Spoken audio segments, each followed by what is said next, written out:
बहुत समय पहले जब सयान जाति का अंत होने वाला था, तब गोकू का जन्म हुआ था। उसके पिता बारडॉक को यह एहसास हो गया था कि फ्रीज़ा बहुत जल्द प्लैनेट वेजिटा को इरेज करने वाला है। अपने बेटे को बचाने के लिए बारडॉक के पास केवल एक ही रास्ता था, उसे किसी सुरक्षित जगह भेज देना। इसलिए बारडॉक ने छोटे गोकू को एक स्पेस पॉड में बैठाया और उसका रास्ता अर्थ की ओर सेट कर दिया।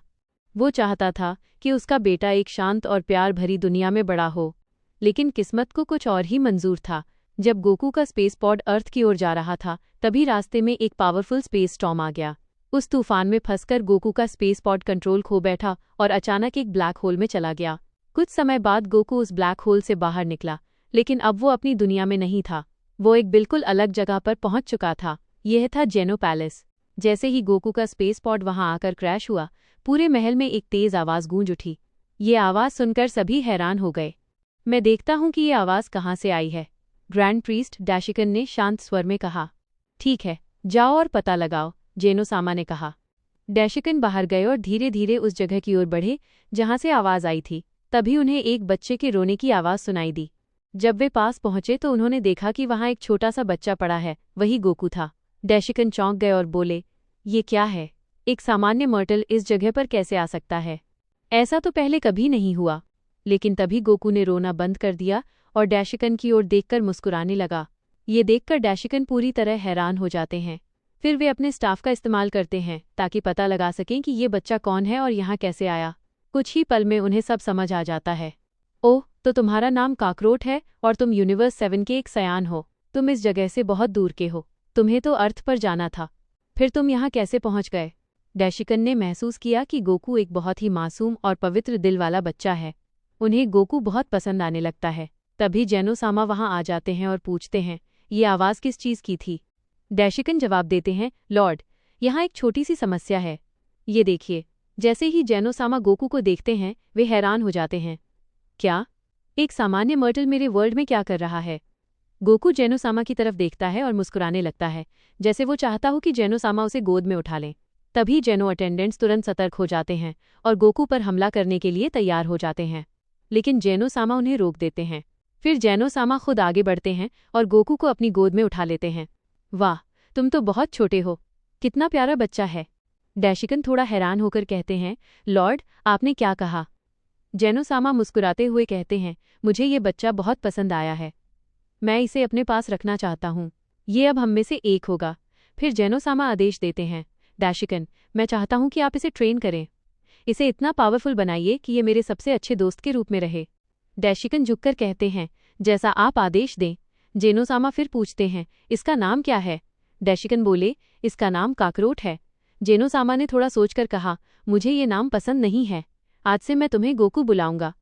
इस तरह डैशिकन पर जिम्मेदारी आ गई गोकू को संभालने की और उसे ट्रेन करने की, जब तक वो पूरी तरह तैयार ना हो जाए। गोकू को संभालना मुश्किल नहीं था। वो बहुत जल्दी सीखने वाला था।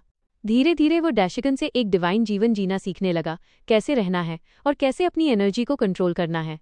5 साल बाद गोकू अब 5 साल का हो चुका था। वो हर दिन डैशिकन के साथ डिफिकल्ट ट्रेनिंग करता और उसके बाद जेनो-सामा के साथ खेलता। उसकी जिंदगी अब पूरी तरह बदल चुकी थी। एक तरफ डिफिकल्ट ट्रेनिंग और दूसरी तरफ मासूम बचपन। एक दिन ट्रेनिंग के दौरान गोकू ने पूछा, आप मुझे अल्टीमेट टेक्निक कब सिखाएंगे? डैशिकन मुस्कुराए और बोले, सच कहूं तो गोकू, तुम पहले से ही उस तकनीक को सीख रहे हो। अब देखते हैं कि तुम इसे असली सिचुएशन में कैसे इस्तेमाल करते हो। ये कहकर डैशिकन ने गोकू की परीक्षा लेने का फैसला किया। उन्होंने गोकू को एक मिशन पर भेज दिया। गोकू यूनिवर्स 6 में चला गया, जहां उसे एक पावरफुल वॉरियर का सामना करना था। जैसे ही गोकू वहां पहुंचा, उसने देखा कि एक ईविल वॉरियर एक फाइटर से लड़ रहा है। वो फाइटर था हिट। ईविल वॉरियर बहुत गुस्से में था और चिल्ला रहा था, मेरे रास्ते से हट जाओ। वो निर्दोष लोगों को नुकसान पहुंचाने की कोशिश कर रहा था। ये देखकर गोकू आगे बढ़ा। उसने ठान लिया कि वो किसी भी कीमत पर निर्दोष लोगों को बचाएगा। अचानक गोकू जोर से चिल्लाया और उसकी एनर्जी जाग उठी। गोकू ने सुपर सयान गॉड में ट्रांसफॉर्मेशन कर लिया, जिसके बाद गोकू ने बिना समय गवाए ईविल वॉरियर पर हमला किया। बैटल ज़्यादा लंबी नहीं चली। गोकू ने अपनी एनर्जी से उसे आसानी से हरा दिया और आखिरकार उसे खत्म कर दिया। ये सब देखकर हिट पूरी तरह हैरान रह गया। उसने सोचा, ये बच्चा आखिर है कौन? ये यहाँ कहाँ से आ गया? गोकू मुस्कुराते हुए उसके पास आया और बोला, हाय, मेरा नाम गोकू है। मिशन पूरा होने के बाद गोकू वापस जेनो पैलेस चला गया। डैशिकन गोकू की एनर्जी और उसकी ट्रेनिंग से बहुत इम्प्रेस हुए। उन्होंने कहा, गोकू, अब तुम अगले लेवल के लिए तैयार हो। अब हम लगातार 10 साल तक ट्रेनिंग करेंगे ताकि तुम्हें और भी पावरफुल बना सकें। इसके बाद गोकू और डैशिकन की डिफ़िकल्ट ट्रेनिंग शुरू हो गई। 10 साल बीत गए। इन 10 सालों में दोनों ने हर दिन बिना रुके ट्रेनिंग की। डैशिकन ने किसी को भी गोकू के बारे में नहीं बताया क्योंकि गोकू एक मर्टल था। अगर ये बात बाहर जाती तो पूरे यूनिवर्स में हलचल मच सकती थी।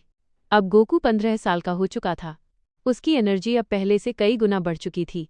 उसने गॉड एनर्जी को पूरी तरह कंट्रोल करना सीख लिया था। वो डिवाइन एनर्जी को महसूस कर सकता था और उसे आसानी से इस्तेमाल भी कर सकता था। जेनोसामा और डैशिकन के साथ 15 साल बिताने के बाद गोकू अब पूरी तरह तैयार था। अब समय आ गया था अपने असली सफ़र की शुरुआत करने का। गोकू जेनोसामा और डैशिकन के सामने खड़ा था उन्हें गुड बाय कहने के लिए। डैशिकन इमोशनल होकर बोले, गोकू, मुझे तुम पर बहुत प्राउड है। इन 15 सालों में तुमने जो सीखा और जो बनकर सामने आए हो वो इम्प्रेसिव है। तुम अब मुझे अपने बेटे जैसे लगते हो। मुझे तुम्हारी बहुत याद आएगी। लेकिन अब समय आ गया है कि तुम अपने यूनिवर्स साथ में जाओ। तुम्हें एक प्लैनेट पर जाना है जिसका नाम है अर्थ। गोकू ने मुस्कुराते हुए कहा, थैंक यू। मैं कभी नहीं भूलूंगा कि आपने मेरे लिए क्या किया। लेकिन क्या मैं यहीं आपके साथ रह सकता हूँ? डैशिकन ने हल्की मुस्कान के साथ जवाब दिया, नहीं गोकू, अब समय है कि तुम अपनी खुद की ट्रैवल शुरू करो। तुम्हें अपने वर्ल्ड की रक्षा करनी है। वहाँ बहुत खतरे और इविल तुम्हारा इंतजार कर रही हैं। और याद रखना, मैंने तुम्हारे अंदर बहुत सी एनर्जी जगाई है, लेकिन अभी भी तुम्हारे अंदर कई छुपी हुई एनर्जी हैं जिन्हें तुम्हें खुद खोजना होगा। Good luck Goku. तभी जेनोसामा इमोशनल होकर कहते हैं, गोकू, मुझे तुम्हारी बहुत याद आएगी। फिर वे गोकू को एक छोटा सा बटन देते हैं और कहते हैं, ये लो, जब भी तुम इसे दबाओगे तुम यहाँ वापस आ सकते हो। गोकू, कभी कभी मिलने ज़रूर आना। मुझे तुम्हारे साथ खेलना बहुत अच्छा लगता है। गोकू खुश होकर कहता है, थैंक यू जेनोसामा, मैं ज़रूर आऊँगा। इसके बाद गोकू जेनोसामा को गले लगाता है। फिर डैशिकन यूनिवर्स 7 के सुप्रीम काई को बुलाते हैं। सुप्रीम काई आते हैं और गोकू को अपने साथ अर्थ की ओर ले जाते हैं। अर्थ पर पहुंचने के बाद सुप्रीम काई गोकू से कहते हैं, गोकू, तुमसे मिलकर बहुत अच्छा लगा। मैं तुम्हारे बारे में और जानने के लिए उत्साहित हूँ। मुझे यकीन है कि तुम इस दुनिया में बहुत बड़ा काम करोगे। गुड लक गोकू, मैं हमेशा तुम्हारे साथ हूँ। अब गोकू अर्थ पर आ चुका था। जैसे ही वो आगे बढ़ा, उसने एक गांव देखा जहां कुछ लोग खतरे में थे। टैम्बुरिन निर्दोष लोगों पर हमला कर रहा था। गोकू तुरंत उनकी मदद के लिए दौड़ा। जब वो वहां पहुंचा, उसने देखा कि चीची टैम्बुरिन से लड़ रही है, लेकिन वो टैम्बुरिन के सामने ज्यादा देर तक टिक नहीं पा रही थी। जैसे ही टैम्बुरिन हमला करने वाला था, गोकू तेजी से आगे बढ़ा और उसने उसे एक पावरफुल पंच मारा। गोकू की एनर्जी इतनी ज्यादा थी कि उस एक वार से ही टैम्बुरिन का सिर अलग हो गया और वहीं इरेज हो गया। चीची हैरान रह गई और बोली, मुझे बचाने के लिए बहुत बहुत धन्यवाद। तुम कौन हो? गोकू मुस्कुराते हुए बोला, मैं गोकू हूँ। इसके बाद चीची गोकू को अपने घर ले गई। वहाँ ऑक्सकिंग ने गोकू को देखा और उसे बहुत पसंद किया। उन्होंने गोकू का वेलकम किया और उसे भरपेट खाना खिलाया। खाना खाने के बाद गोकू ने पूछा, ये इविल मर्टल कौन थे? तब चीची ने उसे पूरी सच्चाई बताई। किंग पिकोलो को उसकी सील से आज़ाद कर दिया गया है और अब वो पूरी दुनिया पर कब्जा करना चाहता है। ये सुनकर गोकू ने मन में ठान लिया कि वो इस दुनिया को बचाएगा। धीरे धीरे चीची को गोकू से प्यार हो गया और वो भी उसकी मदद करना चाहती थी। गोकू ने उससे कहा, मैं वापस आऊँगा। इसके बाद गोकू ने अपनी एनर्जी से महसूस किया कि किंग पिकोलो कहाँ है और वो तुरंत उसकी ओर निकल पड़ा। जब गोकू वहाँ पहुंचा तो उसने देखा कि मास्टर रोशी, क्रिलिन, टिएन शिनहान, यामचा और यहाँ तक कि ग्रैंडपा गोहन भी किंग पिकोलो को रोकने की कोशिश कर रहे थे। लेकिन किंग पिकोलो ने ड्रैगन बॉल्स का इस्तेमाल करके खुद को फिर से जवान बना लिया था। अब वो पहले से कहीं ज़्यादा पावरफुल हो चुका था और किसी को भी मारने के लिए तैयार था। तभी गोकू वहाँ पहुँचा। गोकू ने आगे बढ़कर कहा, मुझे नहीं पता तुम क्या कर रहे हो और क्यों लोगों को नुकसान पहुँचा रहे हो, लेकिन मैं तुम्हें एक मौका देता हूँ, यहाँ से चले जाओ वरना तुम्हें मरना होगा। किंग पिकोलो गुस्से में बोला, यह कौन है? मैं खुद इसे खत्म कर दूंगा। और वह गोकू पर हमला करने के लिए दौड़ा और एक पावरफुल पंच मारा, लेकिन गोकू पर उसका कोई असर नहीं हुआ। गोकू ने उसे देखकर शांत स्वर में कहा, बस इतनी ही एनर्जी है तुम्हारी, अब मेरी बारी है। गोकू ने हल्का सा पंच मारा, लेकिन उसकी एनर्जी इतनी पावरफुल थी कि वो सीधे किंग पिकोलो के पेट के आर पार निकल गया। किंग पिकोलो बुरी तरह इंजर्ड हो गया। उसके शरीर से खून बहने लगा और वो सांस भी नहीं ले पा रहा था। मरने से पहले उसने आखिरी कोशिश की और अपने मुंह से एक अंडा बाहर निकाला, जो तेजी से पश्चिम दिशा में उड़ गया और फिर किंग पिकोलो की मौत हो गई। ये सब देखकर सभी लोग हैरान रह गए। उन्हें यकीन ही नहीं हो रहा था कि गोकू ने इतनी आसानी से किंग पिकोलो को हरा दिया। तभी बुल्मा गोकू के पास आई और बोली, गोकू हमारे साथ चलो, हम सब मिलकर जश्न मनाएंगे। गोकू ने मुस्कुराकर हाँ कर दी। इसके बाद सभी लोग बुल्मा के घर गए। वहां सबने गोकू को अच्छे से जाना और समझा। गोकू ने चीची और ओक्स किंग को भी वहां बुलाया। ओक्स किंग ने मास्टर रोशी और ग्रैंडपा गोहन को बताया कि गोकू कौन है और कैसे उसने चीची की जान बचाई। धीरे धीरे सभी लोग एक दूसरे के दोस्त बन गए। क्रिलिन गोकू के पास आया और बोला, हाय, मैं क्रिलिन हूँ। मुझे उम्मीद है हम अच्छे दोस्त बनेंगे और साथ में ट्रेनिंग भी करेंगे। गोकू खुशी से बोला, हाँ, मुझे भी ट्रेनिंग करना बहुत पसंद है। अब गोकू को नए दोस्त मिल चुके थे और सभी के बीच अच्छी दोस्ती हो गई। बुल्मा को गोकू पर थोड़ा क्रश हो गया था। वो चाहती थी कि गोकू उसके साथ रहे, लेकिन गोकू ने साफ मना कर दिया, मैं चीची के साथ रहना चाहता हूँ। तभी सभी ने गोकू से पूछा, तुम आखिर हो कौन? गोकू ने शांत होकर जवाब दिया, मैं एक सयान हूँ। मेरा नाम गोकू है। मैं अर्थ पर पैदा नहीं हुआ था। मुझे यहाँ भेजा गया है ताकि मैं इस दुनिया की रक्षा कर सकूं। अब मैं यहीं रहूंगा और आप सबके साथ मिलकर इस अर्थ को बचाऊंगा। ये सुनकर किसी को भी अजीब नहीं लगा। सभी ने गोकू को खुले दिल से अपनाया। कुछ समय बाद गोकू खाना खाकर वापस चीची के घर चला गया। गोकू और चीची ने एक दूसरे से अपने दिल की बात कही और दोनों ने अपने प्यार का इजहार किया। यह देखकर ओक्स किंग बहुत खुश हुए और उन्होंने गोकू और चीची की शादी कराने का फैसला किया। जल्द ही एक बड़ी पार्टी का आयोजन किया गया। सभी दोस्त मास्टर रोशी, क्रिलिन, टीन शिनहान, यामचा, बुल्मा और बाकी लोग इस पार्टी में शामिल हुए। लेकिन तभी मास्टर रोशी ने गोकू को एक जरूरी बात बताई। गोकू, अर्थ अभी भी खतरे में है। रेड रिबन आर्मी दुनिया पर कब्जा करना चाहती है। ये सुनते ही गोकू खड़ा हो गया और बोला, मैं अभी जाकर उन्हें खत्म कर देता हूँ। मुझे उनके पास ले चलो। इसके बाद गोकू और टीन शिनहान उड़ते हुए रेड रिबन आर्मी के बेस की ओर निकल पड़े। गोकू ने अकेले ही सभी दुश्मनों को हरा दिया। कुछ ही समय में पूरी रेड रिबन आर्मी खत्म हो गई और उनका बेस भी इरेज हो गया। वापस आकर गोकू ने चीची की ओर देखा और मुस्कुराया। चीची ने कहा, गोकू, मैं तुमसे बहुत प्यार करती हूँ। गोकू ने भी मुस्कुराकर कहा, मैं भी तुमसे प्यार करता हूँ चीची।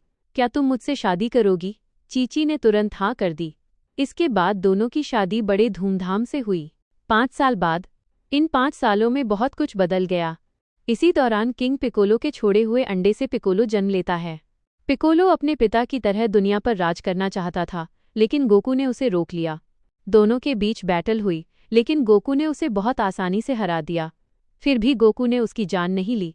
पिकोलो गुस्से में बोला, ये खत्म नहीं हुआ है गोकू। मैं हर दिन ट्रेनिंग करूंगा और एक दिन तुम्हें जरूर मारूंगा। दूसरी तरफ गोकू का एक बेटा भी हुआ जिसका नाम था गोहन। एक दिन गोकू ने तय किया कि वो अपने दोस्तों को अपने बेटे से मिलवाएगा, लेकिन उससे पहले गोकू ने कुछ खास करने का सोचा। वह गोहन को लेकर जेनो पैलेस पहुंचा। उसने वो खास बटन इस्तेमाल किया और पल भर में वहां पहुंच गया। जेनो सामा और डैशिकन गोकू को देखकर बहुत खुश हुए। डैशिकन ने मुस्कुराते हुए कहा, गोकू, तुम पिछले 5 सालों से यहाँ आते रहे हो, लेकिन आज अपने बेटे को लेकर आए हो। ये ठीक नहीं है। गोकू थोड़ा शर्माते हुए बोला, माफ कीजिए, असल में चीची उसे कहीं जाने नहीं देती थी। डैशिकन हल्के से हंसते हुए बोले, समझ गया। फिर उन्होंने गोहन की तरफ देखा और कहा, गोकू, क्या तुम्हें पता है, तुम्हारा बेटा गोहन बहुत खास है। इसमें बहुत बड़ी एनर्जी छुपी हुई है, शायद तुमसे भी ज्यादा। अगर ये अपनी एनर्जी को सही तरीके से इस्तेमाल करना सीख जाए तो ये बहुत ग्रेट वॉरियर बन सकता है। ये सुनकर गोकू बहुत खुश हुआ। इसके बाद वह गोहन को लेकर जेनो सामा के पास गया। जेनो सामा गोकू और छोटे गोहन को देखकर बहुत खुश हुए। उन्होंने हंसते हुए दोनों का वेलकम किया। कुछ समय बिताने के बाद गोकू वापस अर्थ पर लौट आया। वो गोहन को लेकर मास्टर रोशी के आइलैंड पर पहुंचा, जहां उसके सभी दोस्त पहले से मौजूद थे। सभी लोग बहुत खुश थे, गोकू को देखकर भी और उसके बेटे गोहन को देखकर भी। सब मिलकर खुशी मना रहे थे। तभी अचानक गोकू को एक अजीब एनर्जी का एहसास हुआ। उसे लगा जैसे कोई बहुत पावरफुल मर्टल अर्थ पर आया है। उधर दूसरी तरफ एक स्पेस पॉड अर्थ पर आकर उतरा। उसका दरवाज़ा खुला और उसमें से एक सयान बाहर निकला। वो था रेडिट्स। उसने चारों ओर देखते हुए कहा, तो यही है वो जगह जहां काकरोच रह रहा है। लगता है वो अपना काम भूल गया। रेडिट्स ने अपना स्काउटर चालू किया। अचानक उसे 2 बहुत पावरफुल एनर्जी महसूस हुई। वो चौंक गया और बोला, ये कैसे हो सकता है? काकरोच तो एक कमज़ोर सयान था, इसलिए उसे यहाँ भेजा गया था। फिर ये इतनी पावरफुल एनर्जी कहाँ से आ रही है? रेडिट्स तुरंत उन एनर्जी की दिशा में बढ़ने लगा। उधर मास्टर रोशी के आइलैंड पर गोकू अपने दोस्तों के साथ था। तभी गोकू बाहर गया और उसने देखा कि रेडिट्स वहां पहुंच चुका है। रेडिट्स ने गोकू को देखा और कहा, तो तुम ही हो काकरोट। मैं तुम्हें तुम्हारे बालों से पहचान सकता हूं। लेकिन ये क्या? ये एनर्जी लेवल तुम्हारा नहीं है, ये उस बच्चे से आ रहा है। और सबसे अजीब बात, मैं तुम्हारी एनर्जी महसूस ही नहीं कर पा रहा हूं। आखिर हो क्या रहा है? गोकू हैरान होकर बोला, तुम कौन हो और यहाँ क्या कर रहे हो? रेडिट्स हल्की मुस्कान के साथ बोला, तुम बिल्कुल हमारे पिता जैसे दिखते हो। चलो मैं अपना इंट्रोडक्शन देता हूँ। मैं तुम्हारा भाई हूँ, मेरा नाम है रेडिट्स। ये सुनकर सभी लोग चौंक गए। रेडिट्स आगे बोला, मुझे एक बात बताओ, तुम्हें यहाँ भेजा गया था इन सभी लोगों को खत्म करने के लिए, फिर तुमने ऐसा क्यों नहीं किया? गोकू ने शांत आवाज में जवाब दिया, मुझे किसी को मारने के लिए नहीं भेजा गया था। मैंने खुद फैसला किया है कि मैं इन लोगों की रक्षा करूंगा हर हाल में। अगर तुम सच में मेरे भाई हो तो तुम्हारे पास दो रास्ते हैं, या तो यहाँ रहो और हमारे साथ एक अच्छे इंसान की तरह जियो, या फिर इस प्लैनेट को छोड़ दो। रेडिट्स गुस्से में बोला, तुम्हें क्या हो गया है काकरोट? क्या तुम्हें कुछ याद नहीं? तुम एक सयान हो। गोकू ने सख्ती से कहा, मैंने जो कहा वो सुन लिया होगा, अब फैसला तुम्हारा है। रेडिट्स ने गुस्से में जवाब दिया, मैं तुम्हें लेने आया हूँ भाई। हमारा प्लान था फ्रीजा को खत्म करना और पूरे यूनिवर्स पर राज करना। गोकू ने तुरंत मना कर दिया, मैं तुम्हारे इस रास्ते में कभी शामिल नहीं होऊंगा, और जब तक मैं जिंदा हूं तुम्हें भी ऐसा करने नहीं दूंगा। रेडिट्स हंसते हुए बोला, और तुम कर क्या लोगे? काकरोट, तुम कुछ भी नहीं हो। क्या तुम्हें पता है हमारे साथ कौन है? यूनिवर्स के सबसे पावरफुल सयान प्रिंस वेजिटा और एक लेजेंडरी सुपर सयान ब्रोली। उधर एक मिस्टीरियस प्लैनेट पर वेजिटा और बाकी सयान ये सब सुन रहे थे। नापा गुस्से में बोला, वेजिटा, रेडिट से कहो कि वो उस गद्दार को अभी खत्म कर दे, हमें उसकी जरूरत नहीं है। वेजिटा शांत लेकिन ठंडे अंदाज में बोला, तुम सही कह रहे हो, लेकिन एक बात ने मुझे सोचने पर मजबूर कर दिया है। काकरोट ने कहा कि वो हमें यूनिवर्स पर राज करने नहीं देगा। वेजिटा की आंखों में चमक आई और वो बोला, आज की स्टोरी यहीं तक थी, लेकिन आगे जो आने वाला है वो और भी ज्यादा दिलचस्प होगा। इसलिए सब्सक्राइब करें और अगले एपिसोड का इंतजार करें।